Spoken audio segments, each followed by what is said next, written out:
la hɔrɔma don ye bi ye o la an bɛ dugawu kɛ an faso ba Maliba ye ni o ye Mali ye. Mali bɛ gɛlɛya min kɔnɔna la Ala ka se ka Mali bɔ ni dingɛ in kɔnɔna la. Gɛlɛya jugu min bɛ maliden kelen-kelenna kan Ala ka na ni sababu ɲuman ye o gɛlɛyaw o ka se ka wuli. Renouveau télé lajɛbagaw aw ni sɔgɔma Mali kɔnɔ ani Mali kɔ kan. Maa o maa bɛ ka an lajɛ ni wagati kofɔlen in na bɛɛ bɛ fo ka bɛɛ lajɛlen wale ɲuman dɔn ka yira u la k'a fɔ ko nin ye kunnafoni kɛnɛ dayɛlɛtɔ ye.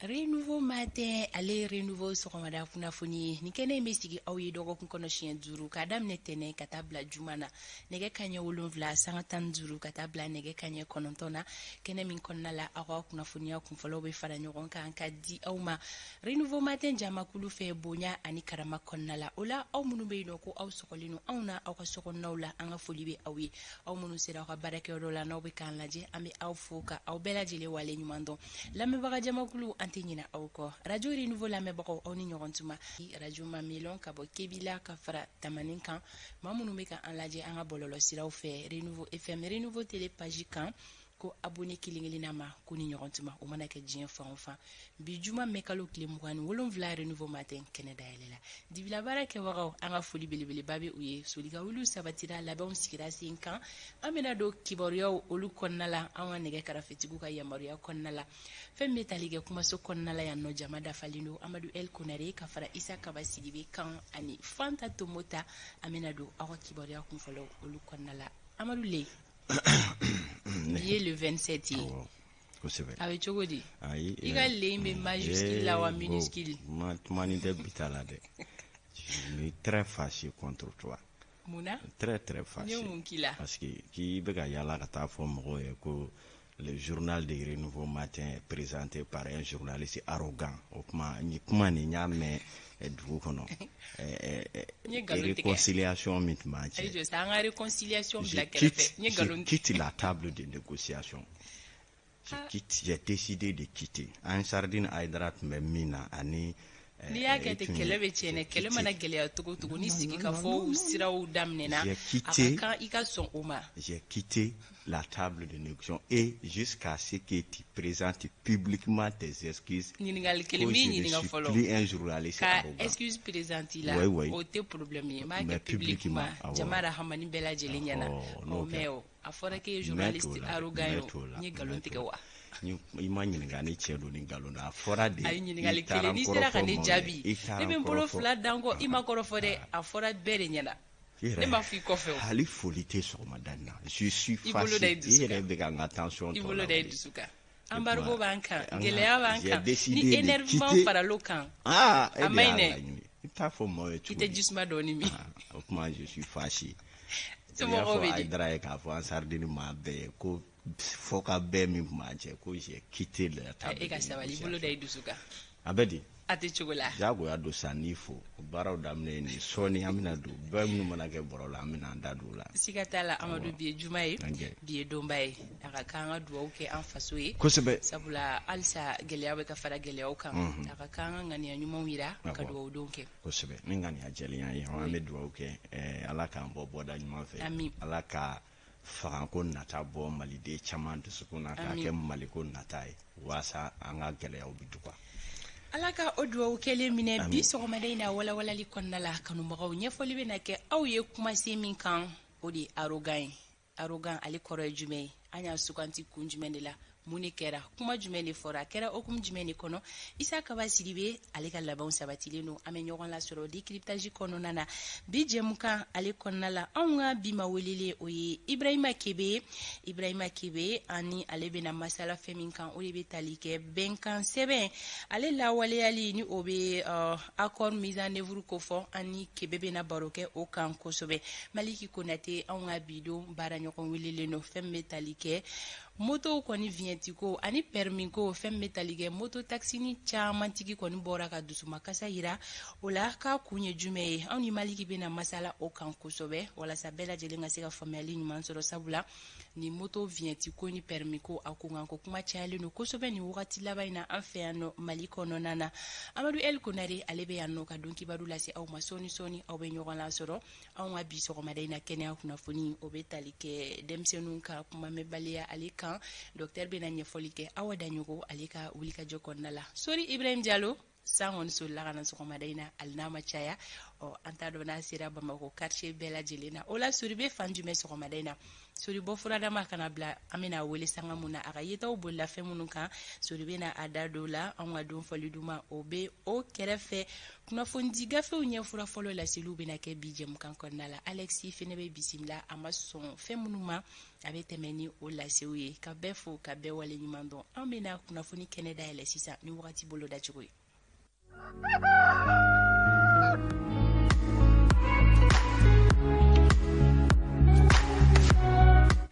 Nɔgɔ bɛna da kabala Mali marabolo kelen-kelenna bɛɛ lajɛlen kɔnɔna la fɛn min bɛ tali kɛ samiya fɛ fiɲɛ la o bɛna ci an ka marabolo kelen-kelenna bɛɛ lajɛlen kɔnɔ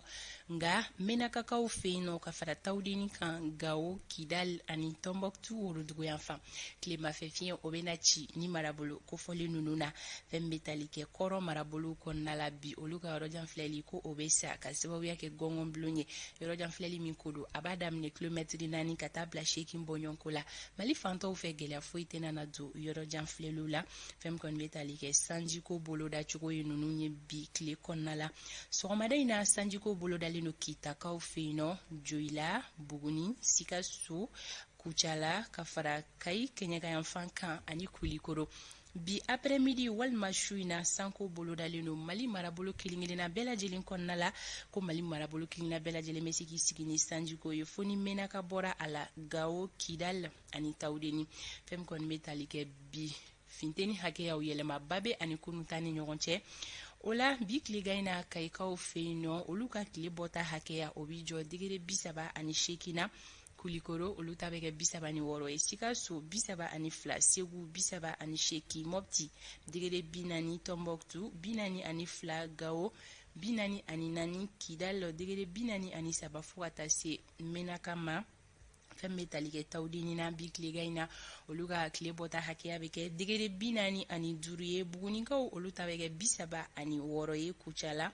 olu ta bi jɔ degere 36 la Kita 38 Nyoro 38 Nara degere 40 Douanza 41 San ani Banyangara olu ta bɛ kɛ degere 39 ye Joyilakaw olu ta bɛ kɛ 36 ye Gourmara Rose bi tilegan in na olu ka tile bɔta hakɛya bɛ kɛ degere 43 ye Bamako district kɔnɔna la nɔgɔ bɛna da kabala samiya fɛ fiɲɛ bɛna ci min fanga bɛ se ka bonya tile kuntala kɔnɔna la wagati ani wagati yɔrɔjan filɛli gɛlɛya fosi tɛna na don a la sanko kɔni bolodalen do bi sɔgɔmada in na Bamako district kɔnɔna na tilegan in na tile bɔta hakɛya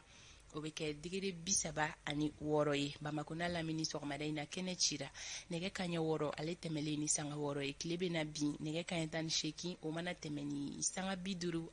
ye wagati boloda cogo filɛ ni bi juma sɔgɔma ka daminɛ Kayi ka taa bila fo Tawudeni maliden mana kɛ Mali marabolo fɛn o fɛn a bɛ di aw ma walasa aw ka se k'aw ta fan n'aw ta n'aw bilaw dɔn aw ka tile journée kɔnɔna la ko Ala ka bi juma tile hɛrɛ di an bɛɛ lajɛlen ma k'an kisi ka bɔ gɛrɛgɛrɛ ko olu tɔɔrɔ ma don kibaru o bɛ dayɛlɛ aw ye sisan.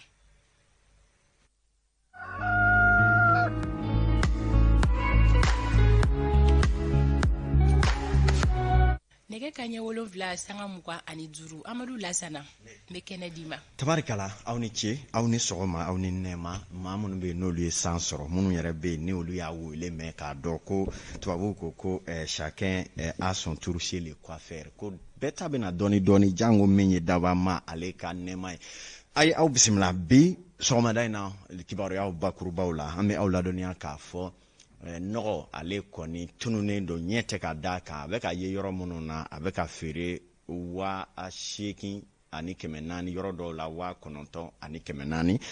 jamanakuntigi Asimi ye danganiyaw di kɔɔri nɔgɔ subvention ka don a kɔ kɔrɔ ko sɛnɛkɛlaw k'a sɔrɔ 2,000 ani 500 gɛlɛya jumɛn b'a ko kɔnɔ an bɛna kuma kan sɔgɔmada in na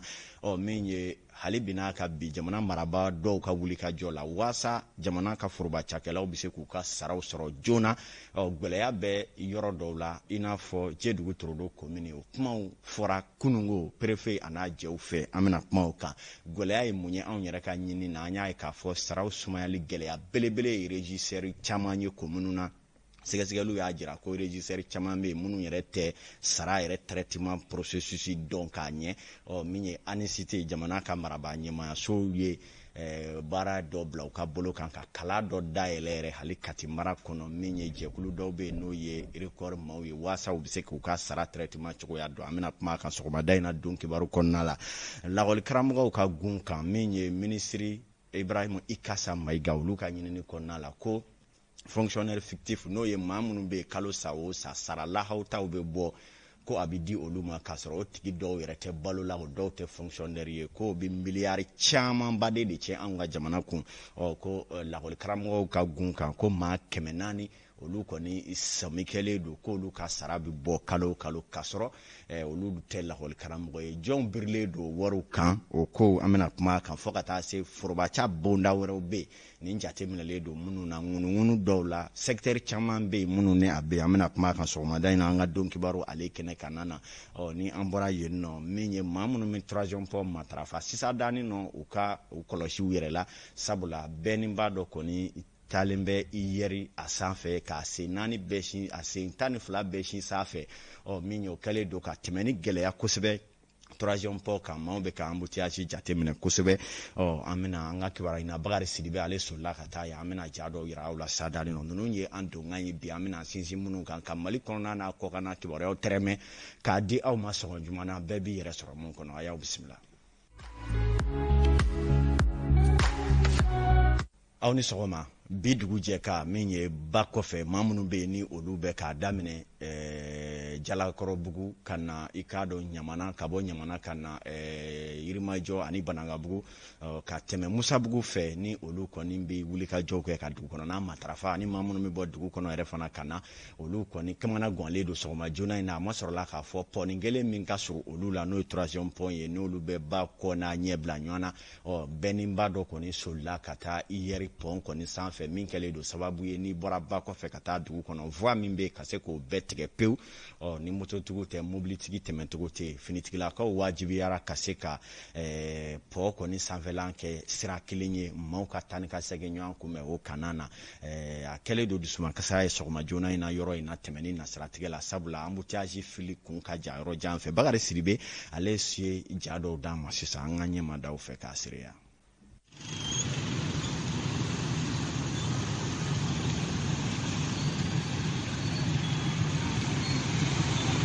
Baik. Nanti nak para konenya. Kita mau muka kuda ya bene ka para konya.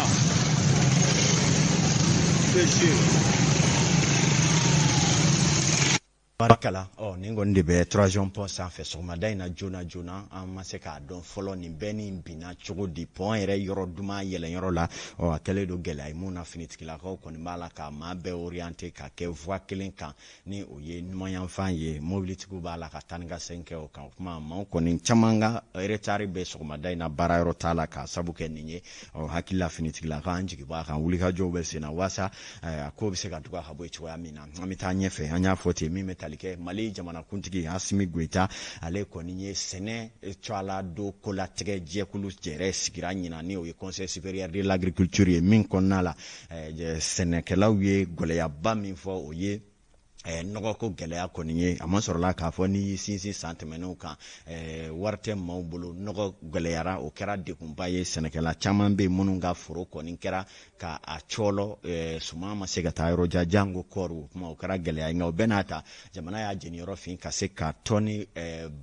camanba sɔrɔ min ye kɔɔri la n'o kɛra sababu ye ka jɔyɔrɔba di Mali ma an ka farafinna yanfan ninnu fɛ kɔɔri ko ale nasaratigɛ la jɔyɔrɔ min bɛ yen n'a tun tilara Mali la kabi waati jan o nasaratigɛ la jamana faama y'a kanu ɲina ko sɛnɛkɛla minnu bɛ Mali la bɛɛ lajɛlen fɛɛrɛ ka kɛ nɔgɔ ka se ka sɔrɔ nɔgɔya la n'o ye subvention ye jamana ka musaka dɔw don ni k'a kɔkɔrɔ don waasa sɛnɛkɛlaw bɛ se k'a sɔrɔ da nɔgɔ la san dɔw la n'i y'a sɔrɔ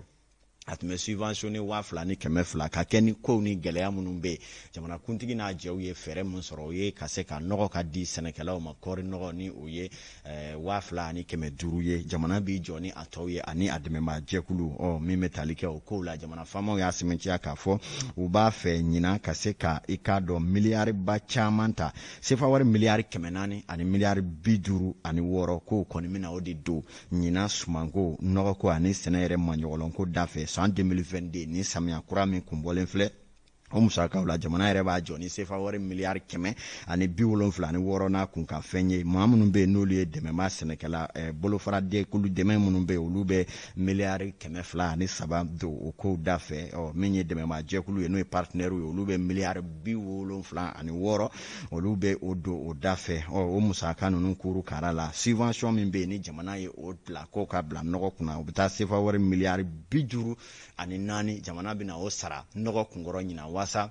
sɛnɛkɛlaw ka se ka nɔgɔ sɔrɔ 2500 la o ye subventionné ye kɔri nɔgɔ la min ye k'a dɔ farafin nɔgɔ min ko fɔra n'u bɛ wele compost ale ka se ka sɔrɔ min ye 500 la nin ye dantigɛ ye jamana faamaw ka jɛrɛ kɔfɛ minnu kɛra kɔni kɛra nisɔndiya ko ba ye sɛnɛkɛlaw la minnu ye jigiya kura ta lɛni ko u na kɔri sɛbɛkɔrɔ sɛnɛ ɲinanka samiya tɔ ye panko kelen ani ɲɛ wa ko in kɔni a nisɔndiya tɛ ka taa yɔrɔ jan fɔlɔ sabula sɛnɛkɛlaw yɛrɛ ɲɛ t'a la ka da nɔgɔ ka yɔrɔ dɔw la kuma tɛ k'a sɔrɔ subvention na hali ni y'a sɔrɔ hali bi a ko bɛɛ ma dakala fɔlɔ maa caman kɛlen don k'u ka siga kan fɔ nɔgɔ bɛ ka sɔrɔ sugu la sisan yɔrɔ dɔw la 8 ani 400 yɔrɔ dɔw la 9 ani 400 an yɛrɛ ɲinini kɛ minnu kan ka minnu seereya butigi caman kɔnɔna la maa minnu bɛ yen n'olu ye chef secteur ye olu dɔw y'a yira k'a fɔ olu kɔni ka nɔgɔw sera ka ban ireko ma gɛlɛya bɛ dɔw la nka sɛnɛkɛlaw bɛ nɔgɔ mun sɔrɔ subvention na n'o ye kɔri nɔgɔw ye maa minnu bɛ yen n'olu ye kɔri sɛnɛnaw ye caman sirasiranin don hali ni y'a sɔrɔ jɔnman b'a la ka jigiya k'a di u ma maaw kɔni bɛ ka laɲini min kɛ o ye fɛɛrɛ bɛɛ lajɛlen ka kɛ fɛn min fɔra nɔgɔko la o bɛ se ka ɲɛnabɔ cogo min na janko mali bɛ gɛlɛya min na ko sɛnɛ de bɛ se ka kɛ sababu ye ka mali bɔ an ka nin waati laban gɛlɛya ninnu na o kuma jamana faamaw k'u jɔ u jɔyɔrɔ la hakilina minnu mana ta u ka suivi kɛ ka to k'u jate minɛ n'o tɛ min bɛ fɔ bureau kɔnɔ ani kɛwale minnu bɛ kɛ terrain kan olu cɛ ka jan i ko jɛgɛjala ale ni baji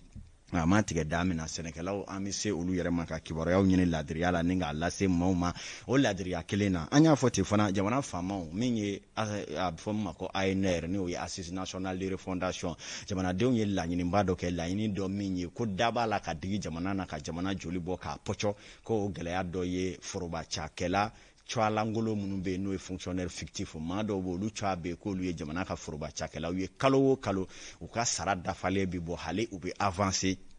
min ye tɔrɔmɔɲɔ min bɛ fara maa tɔw kun o bɛ fara u kun ja jate la ko maa bayirika de bɛ mali kɔnɔ minnu bɛ yen ni sara bɛ ka bɔ olu cɔa la kalo o kalo k'a sɔrɔ olu tɛ fonctionnaire ye dɔw yɛrɛ fatura dɔw yɛrɛ tile kelen tɛ yen o kuma olu maa tɔgɔlankolon kɔni cɔa de bɛ papier kan sara bɛ bɔ k'a di olu ma jɔnni bɛ nin ko in ju la nin sera ka jamana sɔrɔ cogo di fɛɛrɛ jumɛn bɛ se ka sɔrɔ a la jamanadenw ka laɲini fɛ a yira k'a fɔ sɛgɛsɛgɛli ni jateminɛ dɔw ka sigi a kan o kama tile fila in na baara dɔw dayɛlɛla baara minnu bɛ tali kɛ k'a fɔ ko jamana faamaw bɛna sɛgɛsɛgɛli ba kɛ ka jɛkulu bolofara dɔ sigi olu bɛna jateminɛ kɛ o la lakɔli karamɔgɔw dama ka gun kan fɔlɔ ko maa 400 o jate minɛlen kɔni don minnu ye lakɔli karamɔgɔ cɔa gansan de bɛ yen olu ka sara bɛ bɔ kalo o kalo nka sara ninnu bɛ taa bi jɔn tɛgɛ kɔnɔ jɔn bɛ k'a manger an ka sɛgɛsɛgɛliw kɔnɔ maaw ko minisiri da sera ka se lakɔli karamɔgɔw ta ma n'o tɛ jamana cakɛda bonda minnu bɛ yen k'a daminɛ wolomasiri tabaw la ka na min ye dɔgɔtɔrɔw la ka na min ye cakɛda fɛn o fɛn bɛ mali la ko ni sɛgɛsɛgɛli kɛra a ɲɛma maa dɔw ka fɔ la ko i k'a dɔn jamakulu dɔw bɛna ta olu cɛla minnu ye maa bayirika ye ni i k'a dɔn u ka sara bɛ bɔ kalo o kalo nka ko i k'a dɔn sara ninnu bɛ ka taa janjanga wɛrɛ fɛ o kɔni ye maa dɔw ka jateminɛ ye nka jamana faamaw y'a kanu ka jɛkulu min sigi a kan maaw jigi b'a kan k'a fɔ secteur fɛn o fɛn min n'o ye forobaca bolofara fɛn o fɛn bɛ yen k'u bɛna tu nin bɛɛ lajɛlen na k'a sɛgɛsɛgɛ cogo ɲuman na o nafolo fu minnu b'a la ka jigin dɔw dama ka jufa kɔnɔ o ka tigɛ ani maa minnu y'o tabaa ye u ka minɛ ka jamana ka nafolo sɔgɔbɛ ka b'u bolo k'a bila waganden kɔnɔ waasa dɔ ka bɔ jamana ka nin waati gɛlɛya ninnu na min bɛ tali kɛ ɲɛfɔli dɔw kɛra a kan Aissata Jara fɛ Renouveau to a la an k'a lajɛ. Kuma o kuma jateminɛli mana kɛ foroba baarakɛlaw kun kan dabalibanko de bɛ bɔ a kɔnɔna la. Jateminɛli laban y'a yira k'a fɔ ko a ka ca ni école karamɔgɔ 400 ye minnu bɛ miliyari 1 ani miliyɔn 37 ta sira nɔgɔlenw fɛ. Ka fara o kan a ka ca ni cɛkɔrɔba 850 ye minnu ye dɔ bɔ u si la walasa u kana se ka taa sɛgɛnnafiɲɛbɔ la joona. Ni kunnafoni ninnu sɔrɔla ministère de la refondation ka sira de fɛ ka kɛɲɛ ni jateminɛli minnu kɛra foroba cakɛlaw kun kan wale cɛjugu wɛrɛw bɛ yen minnu jateminɛna foroba baarakɛlaw kun kan nka mɔgɔw jigila bɛ misɛnya min na nin ko in na o de ye k'a fɔ ko danaya tɛ yen ko ɲangili bɛ bɔ nin ko in na. sabula nin t'a siɲɛ fɔlɔ ye bɔ ka kɛ nin ko in nunu ɲɔgɔnnaw kalama nga a ko bi dan fɔlɔ dɔrɔn de ma. tabarikala an ye kibaruya fɔlɔ min sɔrɔ jamana faamaw fɛ suru an ka nɛgɛjuruciw la u y'a yira k'a fɔ nin bɛna segin k'a se a dan na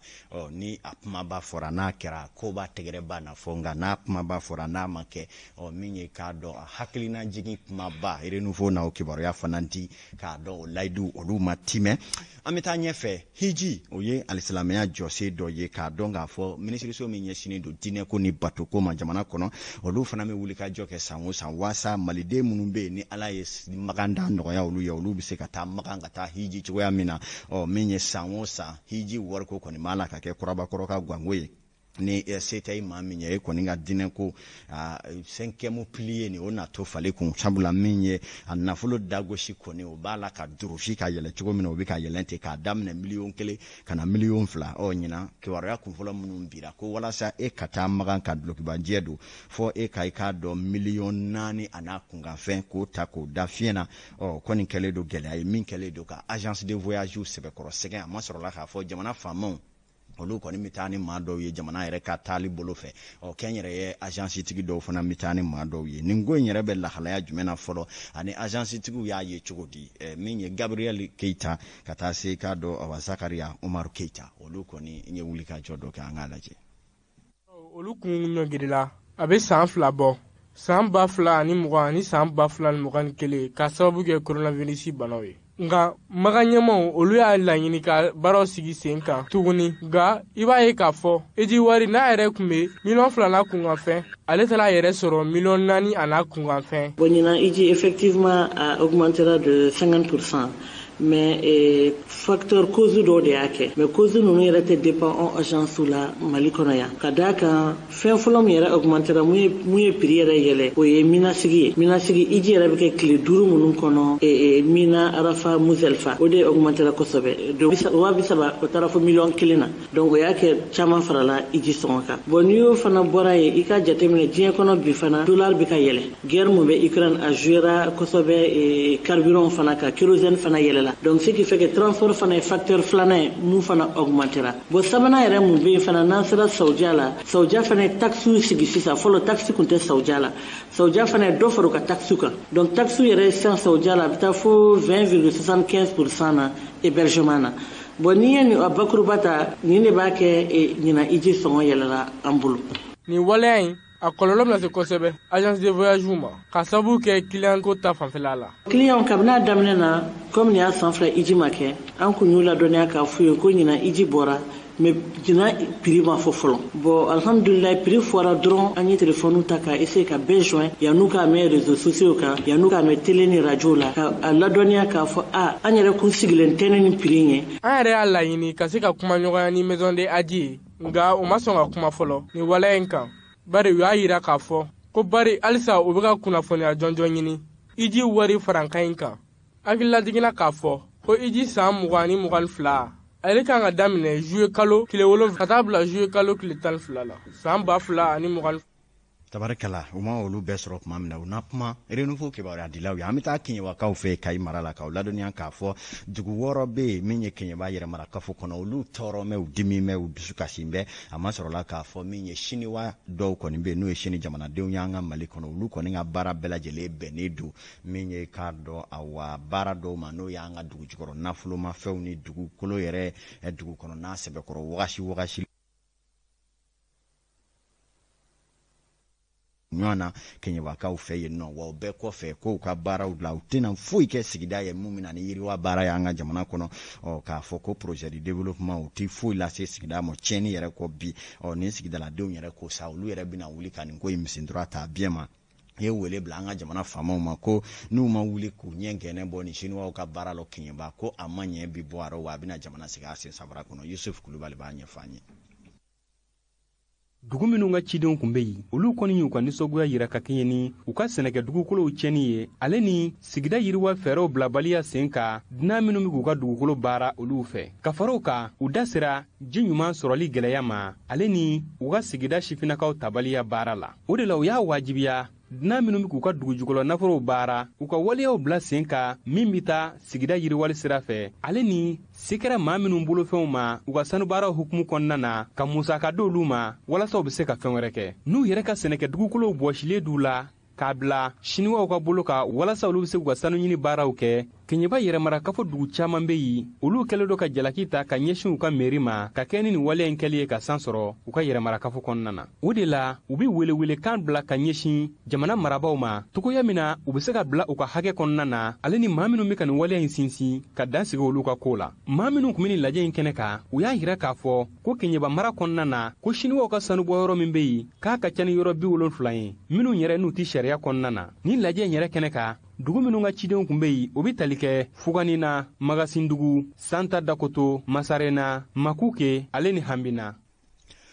sanga 42 o bɛ sigasokaw fɛ Abdoulaye Diko Pablo radio lanaya na jamukan nun kanubaga do n'a ka denbaya o b'a nasegin bugunikaw fɛ k'a dɔn k'a fɔ commissariat min bɛ Buguni n'o ye commissaire divisionnaire Ibrahima Kone ale n'a ka cɛdenw ye wele bila min ye k'a dɔn k'a fɔ ntɛnɛn su fɛ boli sɔnna dɔ ma n'o ye monsieur Jakite ani k'a dɔn a jɛɲɔgɔn dɔ n'o ye Sanogola k'a dɔ ye ko a ma sɔrɔla k'a fɔ muso dɔ n'a cɛ k'olu fa bunɛnaw ne la kɛra k'a dɔn bugunikaw olu fɛ yen nɔ kuma ko sɔmikɛlen don ni maa fila mun welela o n'u jɛw fɛ sɛgɛsɛgɛliw bɛ senna a ma kɛ min ye renouveau bɛ kibaruya di aw ma ladiriya o kɔnɔna la o kuma sanga kɛra 42 an ka Mali polosiw bɛ Rodolfo ale bɛ 2e arrondissement la Kati ani commissaire n'o ye bɛ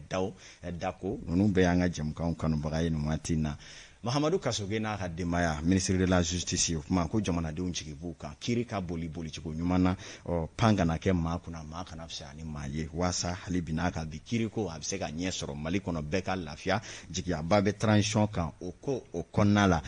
procureur Sagafilu Kulubali ko a n'an fana an bɛ ɲɔgɔn fɛ jɛmukan in kanubaga don Fanta Tumota Sama Sangare fulakɛ ni ale fana bɛ ɲɔgɔn na sisan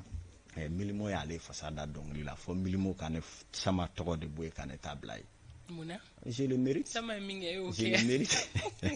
donc kibaru ta ko fɔlɔ ale tun ni Amadu Kifo an bɛ taga an ka nɛgɛ karafetigi fan fɛ sisan ni o ye Batoma Kane a ka lajɛ ni sori ka labɛnw sabatira sabula tan ka segin kibaruyaw olu di wagati sera kanubagaw ma